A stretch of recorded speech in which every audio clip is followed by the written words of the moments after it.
nalinga vraiment ko répondre. Coach mascotte ko biso. Est-ce que Zalaki mobali la défunte sœur Marie Misambo oya suka tokoloba avant tika biso. Nangota na ba caméra la biso mo pour non ngota. Ah, na kamwe question ko kotisa mon émission. Nalinga vraiment ko répondre émission ba question pour la sœur Marité. Mais tout ce que je peux dire oui hein. Je suis dans le bas oui parce que nazaki na été na dernier jour tanga ki na hôpital il y a ba chinois na quartier 7 tanga koya ki donc oui c'est oui. Donc moi c'est na bien sûr. Oui. Azalaki, parce qu'Aza son abisoté était à son âme, oui, mais elle fit.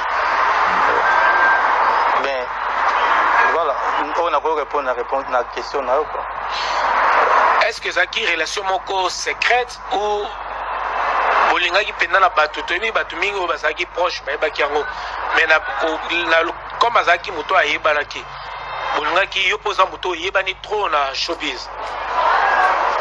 Pourquoi à ces moments-là, Bolinga qui t'es à la un peu connu dans bateau en fait? Pourquoi cette relation secrète? Bon, les amis secrètes, bah oh bazaki na biso, nandaku, bah ebaki famille nanga ebaki, bateau bah ebi papa nanga, avant papa kufa, c'est que moi qui nous relambela papa bokilo na ye comme moi sinon ça akenda ku bondela bokilo na ye atali bango, alambeli bango, les amis secrètes na famille mais secrète na bateau nyonso. Mais sur on donne une émission il y a face B et pas ya nani to bando ki ndalo polemu ki ndiso potali natilo kole to leka aloba bon eza aza star ngape na yebana ki alinga pena ku tanda vina ye na misa batute mais bon eza soko lingi moto ayebani mingi parfois ya bilo musubo koloba na télé te et puis nalinga pe ko beta lisolo ngo pe mingi te ya Sœur Marie parce que alinga pe te que vie na est exposé na public ya mwana nalinga vraiment mingi kolobela ngo te mais en tout cas comme tu n'as question on répondre que oui azali mutu azaki mwasi aki na besoin azana mobali et puis aki na besoin azala na ba camarades azaki pe mutu normal à vivre une vie normale donc à son nom mais azaki mutu azaki normal aida pe ba monsieur belé oyo moni onga na yebi quand j'étais à la maison nazomona ba frère Moïse Mbiye bazoya ba Kalamba ba même ba Lombongo namona ti bazoya pour ba sala featuring et si je voulais pas aussi parfois je disais aussi non ne sors pas que ça na bango te ti ba bondel ya ke voilà quoi. Ils n'ont même pas le sujet à pour vanter la trop quoi. Donc on voulait sentir un peu le côté là où on est au vivre là une célébrité chrétienne et puis mais Yozaki frère en Christ était il y a sa sœur en Christ.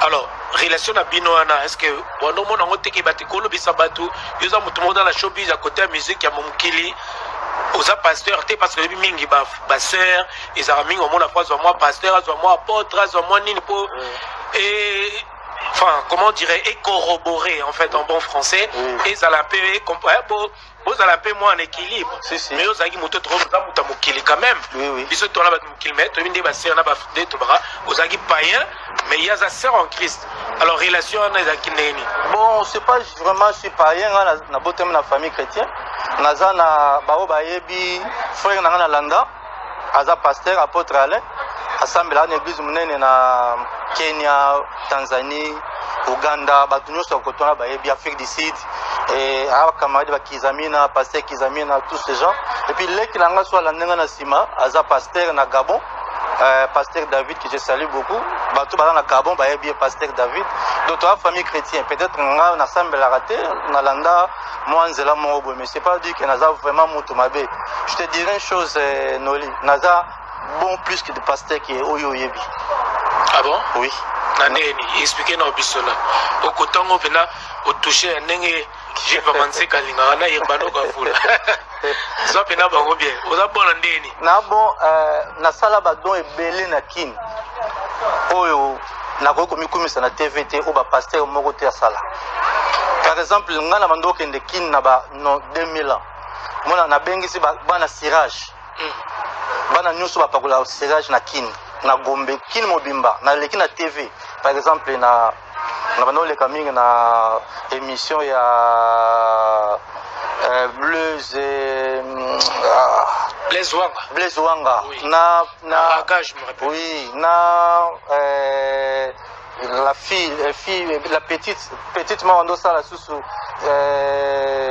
émission ya Pembe Raissa Vambili oui bakobengi sabana nyonso serrage bakoya na sombi carton serrage rouge noir net na brosse bango bakota mulongo Gombe mobimba na kabeli bana nyonso serrage boko no sala business o muntu na salati na bimisa bato na hôpital na futela ba option ozomona bato bazo bimisa ba option bimisa bato na hôpital na sala ngo kala na ba 2002 je pense aucun internet obeti indien zolamba fufu na kin indien mongo boye ba ben po alingaki mosa congolaise azaki ambassadeur c'est un diplomate mais na coutume na banga ko bota na étranger te mais abota na ndeko na biso congolaise ba benga na kai j'espère que mona ka be mission ngamu na pesa ka indien na musala ngamu tu na pesa y place ko vanda na ndako na futele pendant 6 mois ti indien pe akombi na magasin lelo za na magasin mna na ville na Gombe na fiwa na mwana kola voilà ils ont YouTube à bêta Gauthier Mascotte donne apesi indien musala donc na sa ebele o musuna kotanga tina se Marie tout ça pe ba don ebele na kena même hôpital ba université ceux qui te Pékin ceux qui tout ça là na Gombe na pesa ba ban donc ba photo ezali ba bana kini ba yebi bo ya bloko mo passer au moko zatikala ko sala ngo voilà on va revenir dans l'histoire na biso oyo alors lelo sœur Marie yo linga mosola sœur Marie vraiment noli que ce yo motanga vraiment est-ce que azo manqué au thé ça fait quand même quelques années noli ata camarade mo ya yo moko botangane na place soki atiki biso akei nzamba zwi molimo na ayo maketa bongo ye moto nazaki na c'est normal c'est normal et là on est peut-être soyo moni ou bien les cambo ou bien peut-être musique moi beti belo mo nini et peut ça peut-être se référer encore une fois mais vous n'avez pas que artiste ya kufa ta musique ya sai mari kufa te soko tale le rit azo betango bu monika rit azo yemba mais encadrement banzembo coaching ah d'accord OK coaching maman bando salabu yo pe salabu ako salabu te ako coaching est-ce que la rite à moi non non mais naïbaki nazoki rite quand elle avait 3 ans donc à cause de ma bogo nanga Ozwari quand elle avait encore 3 ans oui beaucoup lyrique mais oui naïbi rite na 3 ans je faisais tout pour ma rite attends que step dad tout en anglais quoi voilà ah ouais ça c'est quelque chose ça mais c'est ma fille donc Tazaki Andobo comme papa maman qui n'a été oui Azalaki mais Kolala peut-être mais il y a d'autres choses qui oh maman ou ça là pour moi comme j'habitais Londres attends que maman nazanae moi na ifuna sala nyoso papa ko sala c'est ça qui grande chose c'est profond ça alors Rite si tu comprends même les lots Rite si les lots azwa Gouya kozwa kosala kozwa relève na bana oyemba to ba pe grâce à conseil na yo mais oui parce que Koyemba première fois Rite asimi mikono na studio c'est Nazaraki na studio et pas Chris Calais que je salue donc maman a forcé ka e abi na ayebsanga proposer quelque chose téléphone bana balinga ba téléphone cadeau ya bien aya to kindema na studio mais biso tozo ka voir asaka neka nyo swalingi ndo molaka nzembe bimaka Rite chante avec sa maman les arane ti je kaka yako saka ndoka na studio to ka so webi ko yemba na je kaka wana to zi mwana allez voilà et à la fin to yebise que non maman yebise to ana besoin yemba et o yembela nzambe parce que souci na nga ya wana abi ah maman mais za musana ngate mais je vais essayer ti o mona Rite ko mako yemba c'est ezaka to azosela ka o maman lingaki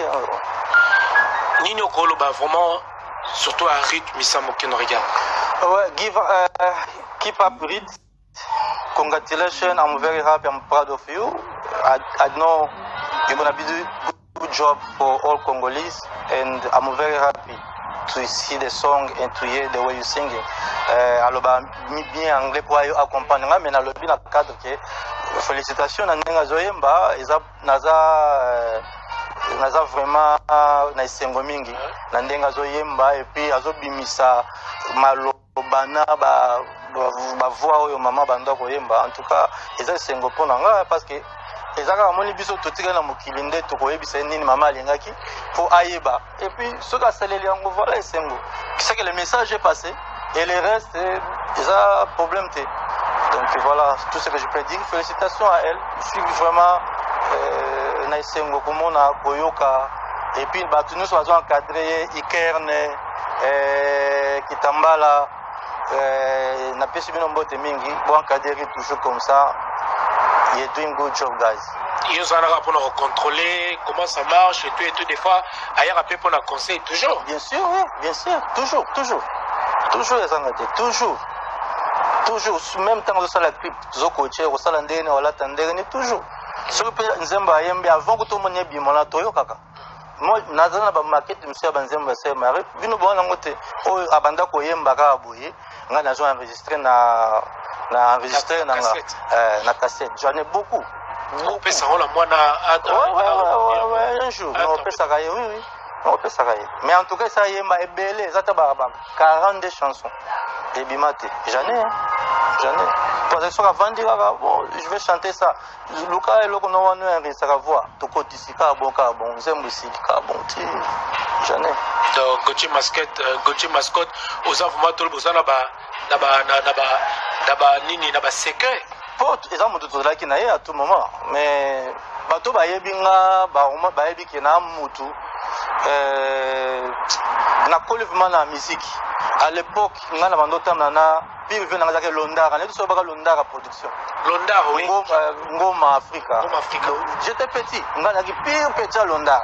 Avant qu'on ait un poteau, on a dit 4 ans humanité, avant même qu'il n'y ait pas Londara. Donc on a vu Londara, tu vois. Donc on a joué à moi coaching, et ma musique, moi kala, mais on a pas raté que on a oublié ma producteur, ou bien on a linga ngoboy. Voilà, tout ce qu'on a fait, peut-être pour comprendre un peu que on a bien musique et puis on a vendu pendant battu belé au baébani, na âge moi mouké. On a vendu musicien, musicien na âge moi mouké. Tina zana sœur Marie, même qui star na ye pour nanga et oui, les acquis sengo mais na bataille comme na comme on a ngoté parce que les acquis jana battu au baïki bagrand. Na côté politique et puis côté musical, voilà. Mais nous sommes des pour la toucher na biso la rythme nango. Et nous sommes des ba que sœur Marie, l'aime ça bimana artiste boye, ya mokele, sœur Marie boye na boye. Yo en tant que mba netobi qui est déjà oublié que aujourd'hui moi la 3 c'est-à-dire pour des relations avec nos secrètes là il y a très longtemps. Mozo comme spéculation, abimana boye, o comment c'est un tel, o boye na boye. Bando salon ndeni. Ya bando sexama. Ya bando c'est pas lobby tout à l'heure on doit bien la bataille on a oui mais makambo koloba mibali e bando sexanga po obi to kenda fespam trop na se Marie fespam ka ya braza to vanda trop ngai se Marie na Claudia Sassou que je salue beaucoup to vanda trop donc mon musicien congolais alinga gaz na obeto ka lisolo mo boye to que ne fespam se Marie la ti roba mulai moi je voulais pas que batba monanga bazotambola bakoma na nzela se manga lembi po distance aki mulai robe mulai ezokanga na sapato jibe aye asimi na loboko je n'habite so vous ça peine image wa exactement yo de follow balelo tengi bino loba l'invité quand il va te faire balwa l'invité n'invite pas la linga peda s'inviter bon trop bon la saison tu na répondre pas ça kotana nde ayito kotana nde trofa la mwanda ah non livre baloga fula Alex Moromisat jibe siko tanga moni ser alembi aye amoni ko kamera zotala ninga kamera zotala ngabo asko place kozwa ko sala base ba mise bana ba base ko sakana te aye mala mo ser olembi na lembi na mbamo loboko ba ser pe mo pe abo kisa loboko jibe zate achepe akodisi loboko bakomoke mbamo ba azaka mo sa jibe standing basimbani na Vespam yo sala zuwa te non ngane baba gua ser Marie Nanga mabete. Là mais c'est comprenez, Gauthier Mascotte. Baloga fula Alex Moromisat. Jibe siko. Tanga moni ser alembi aye amoni ko caméra ezotala ndenge bacaméra ezotala nga bwa asiko place kozwa kosala base bamisa bana babeza kosakana te ayembala moko asere olembi wana lembi mpe na mbamo loboko basere mpe moye mpe abwakisa loboko ajibe eza te atie mpe akodisi loboko bakomokende mbamo azaka mwasi ajibe te ta ndenge basimbani na vespam yosala zuwa te non nga na yeba baguwa ser mari